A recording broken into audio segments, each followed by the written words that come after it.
In August 1945, the world witnessed something it had never seen before.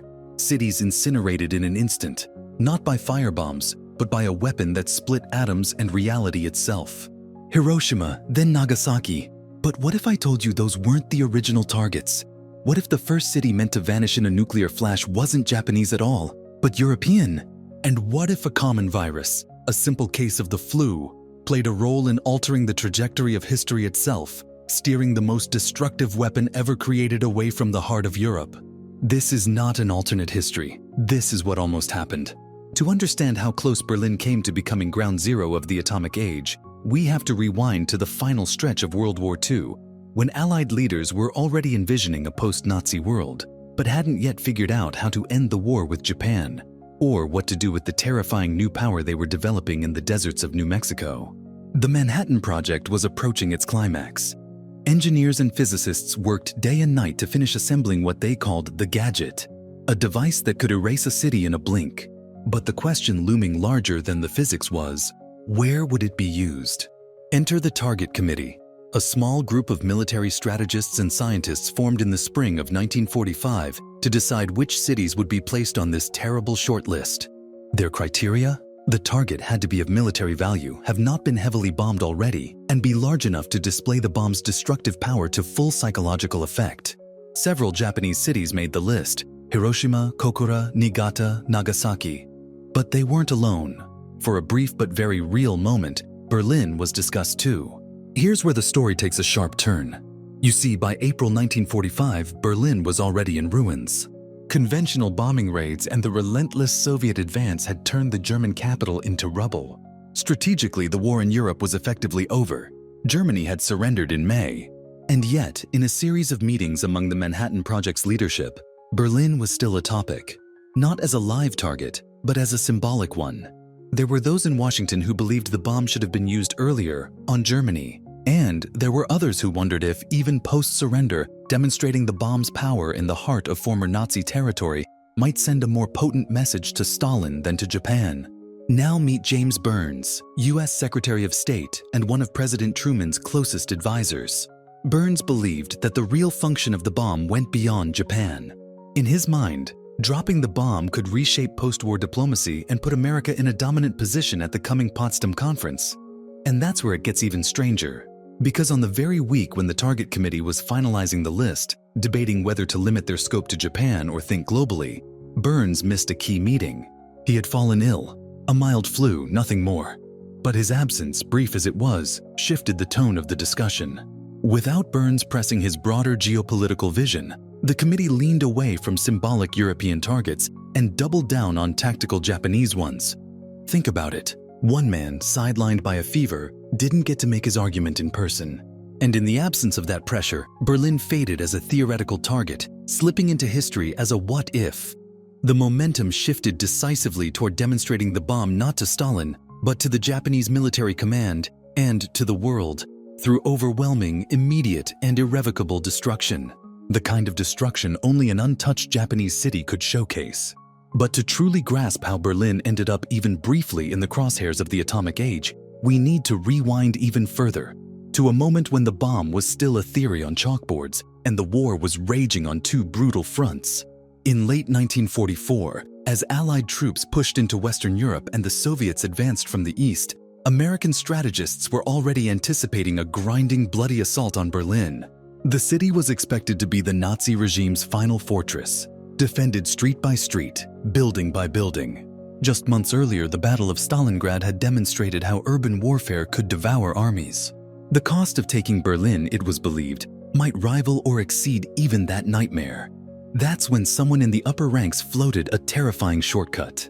What if, instead of storming the capital, they simply erased it? At the time, the Manhattan Project was still classified at the highest level. But among top military brass, knowledge of the bomb's development was beginning to leak through. And with that knowledge came speculation. If the weapon worked, if this unprecedented force could actually flatten an entire city, it could potentially save hundreds of thousands of Allied lives. The idea of using it on Germany wasn't fantasy. It was discussed, seriously. In fact, internal documents from as early as 1943 mentioned Berlin as a potential demonstration site. But then came a logistical and political problem: timing. The European war was moving too fast. By the spring of 1945, American and Soviet troops were racing toward Berlin. And the atomic bomb? It wasn't ready. Not even close. The Trinity test, the world's first detonation of a nuclear device, wouldn't happen until July. So even though Berlin might have fit the psychological and strategic profile of a perfect target, symbolic, central, and militarily important, it would be off the table before the bomb was operational. Still, a debate simmered beneath the surface. Some believed that even after Germany's surrender, the bomb should be dropped somewhere in Europe as a warning shot, an unmistakable signal to the Soviets that the United States now held the ultimate ace. James Byrnes, that same advisor temporarily sidelined by illness, had long argued that the bomb's primary value lay not in ending the war with Japan, but in shaping the post-war balance of power. He wanted the Soviets to see the fireball firsthand, and where better to do it than in Berlin, the very city being divided between Allied occupation zones. So why didn't it happen? Part of the answer lies in sheer momentum. Bureaucracy, secrecy, and production delays had made the Pacific the default theater of nuclear planning.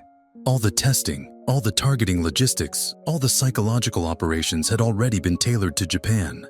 But there's another factor that's often overlooked: the unpredictability of war. You see, Berlin wasn't just being erased by bombs, it was being taken inch by the Red Army. By the time Truman, Byrnes, and the other architects of post-war power arrived at the Potsdam Conference in July, Berlin was no longer a battlefield. It was a city in ruins, occupied, picked apart, and politically frozen. Dropping a nuclear bomb there now would have meant detonating it not on Hitler's regime, but in Stalin's new backyard. That, even Byrnes understood, was a line too dangerous to cross. But let's go back again one last time to that flu.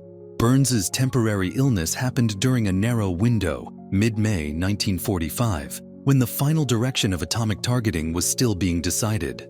Without his insistent voice in the room, the conversation lost urgency. More conservative advisors, like General George Marshall, leaned heavily on limiting the bomb's use to the Japanese front. The result? No European targets were included in the final shortlists. A coincidence? Possibly. But consider this. Had Byrnes been present and persuasive, had he managed to shift just a few minds during those early discussions, the first mushroom cloud in history might have risen not over Asia, but over the heart of Europe. Over Berlin, over the symbolic corpse of the Reich, and the Cold War that followed. It might have started not in secret intelligence briefings or proxy conflicts, but in the radioactive ashes of a city that never got the chance to recover. But the story doesn't end there, because history never moves in straight lines. While the idea of nuking Berlin faded from the top-level discussions, it never completely disappeared from the undercurrent of military speculation. As the Manhattan Project moved closer to success, its strategists began drafting potential target lists. One of those lists, created by the Target Committee in May 1945, included cities like Kyoto, Hiroshima, and, briefly, Berlin. And here's where it gets strange. The list wasn't solely about military value, it was about psychological impact. The goal wasn't just to destroy, but to shock. To make a statement so absolute that no one, not Japan, not Germany, not the Soviet Union, could miss its meaning. But even that strategy depended on something unpredictable. Who was in the room at the moment those decisions were finalized? Let's talk about that room. On May 31st, 1945, a small group of scientists, generals, and political advisors gathered at the Pentagon to discuss how the bomb, still untested, might actually be used. Among them was James Byrnes, recently recovered from his illness and now serving as a key advisor to President Truman. Byrnes was persuasive, he was confident, and he had a vision. Not just of ending the war, but of reshaping the post-war world. He wanted to send a message, not just to Japan, but to Stalin. But Byrnes's temporary absence just weeks earlier had allowed other voices to gain ground, voices more focused on traditional military outcomes. One of them was General George Marshall. Marshall had grown wary of using the bomb purely as a political signal. He pushed for clear military targets, not symbolic ones. And because Byrnes had missed several earlier meetings, due to what official records dryly refer to as illness, he was arriving into a conversation already half decided. Timing, again, proved crucial. While Byrnes advocated for a more expansive view of the bomb's purpose, the targeting momentum had already shifted firmly toward Japan. Hiroshima and Nagasaki had been scouted, maps were drawn, Psychological profiles of Japanese cities had been compiled, and Berlin had already been divided up between the Allies, its ruins surveyed by Soviet officers. It was no longer an option, not politically, not logistically, not without igniting a second war before the first one had even ended. But here's the question that keeps historians up at night. What if Byrnes hadn't been sick? What if he'd been in that earlier meeting, just one room, 1 hour, one voice earlier?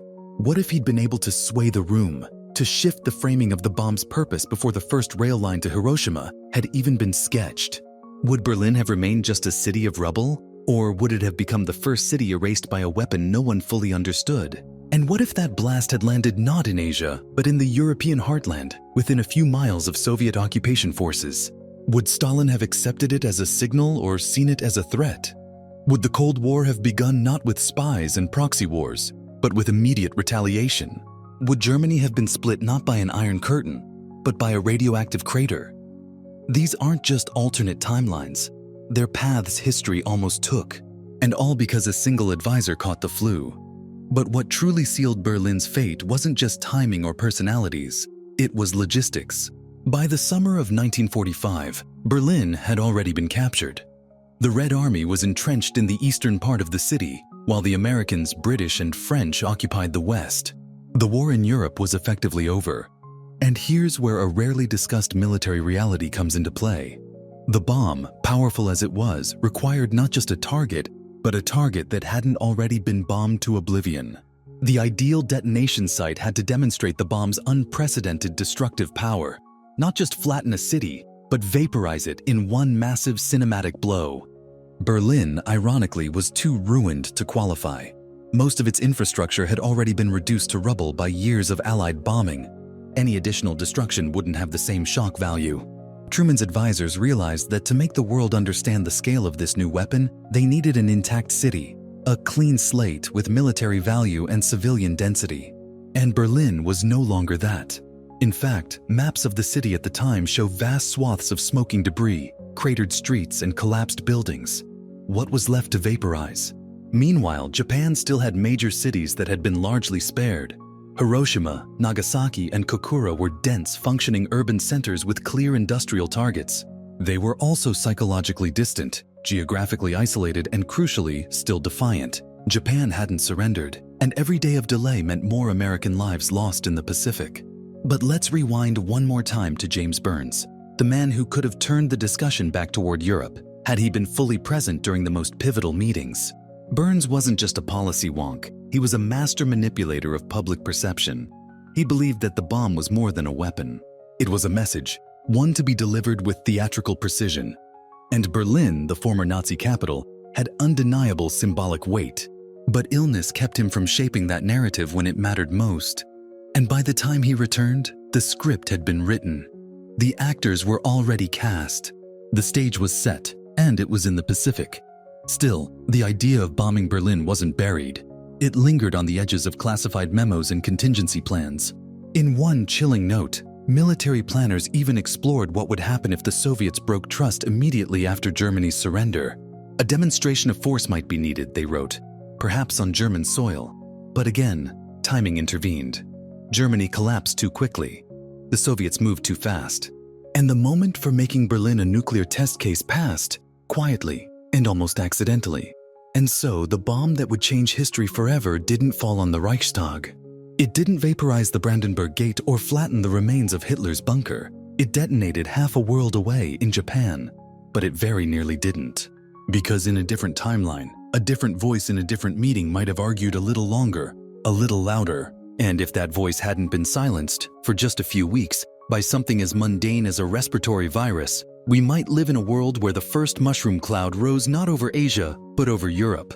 Where the Cold War began not with espionage, but with radioactive fallout in the heart of Berlin.